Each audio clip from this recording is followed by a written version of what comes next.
Hello, Banthapoodoo Guildies. This is Eric, also known as Colt45 and Colt Jr. This video is going to be about how to deal with Unbreakable Will and its great annoyingness in the Sith Raid. For starters, the thing that's most important is to understand how Darth Nihilus's various abilities reduce the cooldown of Annihilate. Here we can see that I'm speaking Shuriwook, so I'm going to make this vid.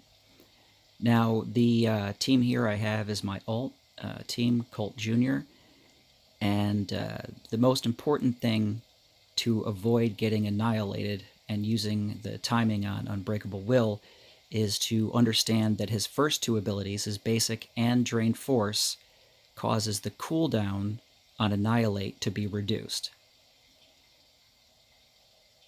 Alright, so we're looking at this here. Drain Force, for each debuffed ally hit, it's going to reduce the cooldown of Annihilate.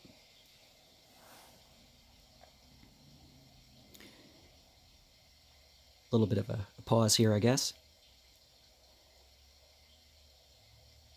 Okay, so you'll see that Annihilate has 4 cooldown, and his Drain Force has a 1 cooldown. So he's going to strike with his basic next, but his basic also reduces these cooldowns, as you'll see in a sec here.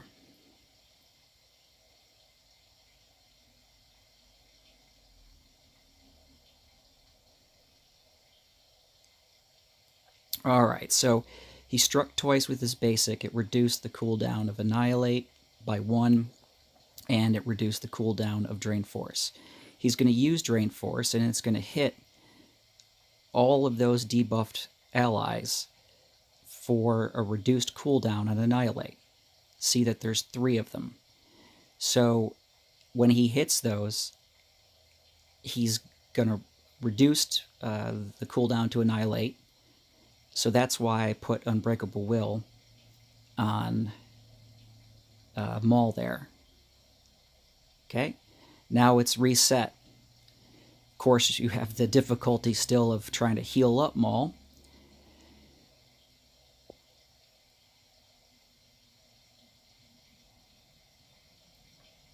And he's going to use his basic strike, which is going to reduce, again, the cooldown on Drain Force and Annihilate.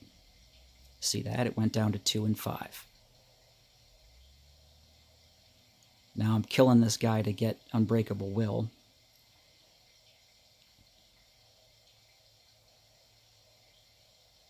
And you'll see I'm not doing huge damage.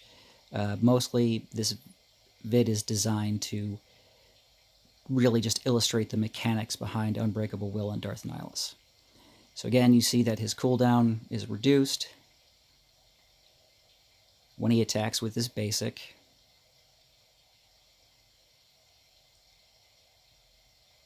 I don't know why I clicked that. It's not important to this. I must have been getting a sandwich or something.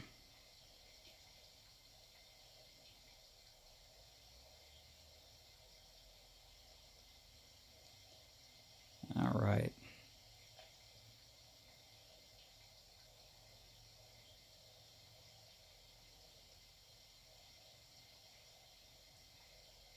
Okay, so he just reduced Annihilate down, and you'll see that I have 3 debuffed enemies.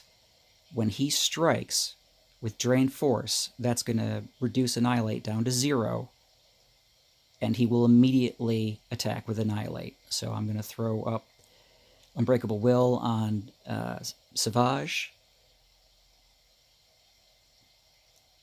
and you saw that he was attacked, but Unbreakable Will was up. Actually, that's not true. Okay, there we go. Now it happened. So again, we're back to the cycle repeating itself. I'm going right after the guy so I can get the Unbreakable Will ability.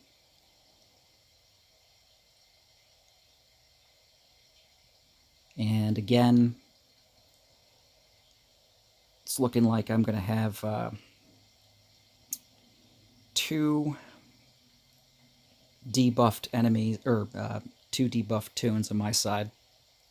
So it's not going to be a huge threat to get Unbreakable Will activated on Darth Scion there, because he's only going to reduce his cooldown by 2.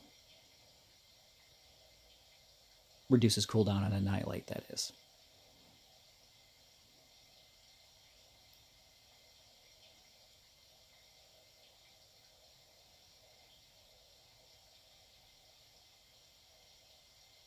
Alright, I just used invincibility, essentially, or hatred on Darth Scion.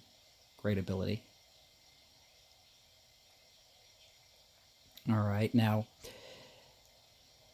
he's got a 1 cooldown on Annihilate, so I am going to need to take a look at the turn meter and now decide that I'm going to need to put it on Scion so he doesn't get annihilated.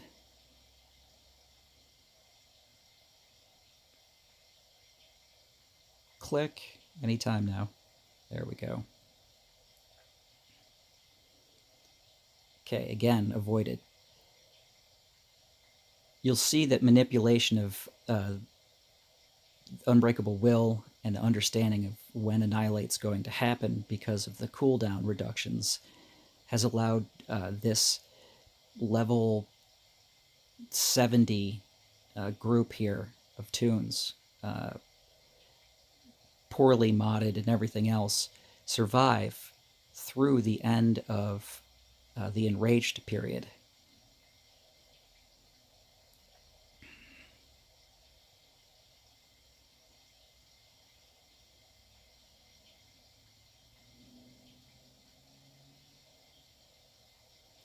Alright, Scion just rezzed because of his hatred ability.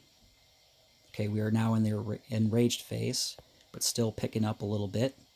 I know he's going to annihilate shortly. His cooldown's down to 1. May not even make it that far. Now, this one's over. Alright, so I hope that helped. Sorry for the long pauses. You see that damage, 289, is not bad for how many stars and stuff are on these guys. Alright, take it easy. If you have any questions, let me know.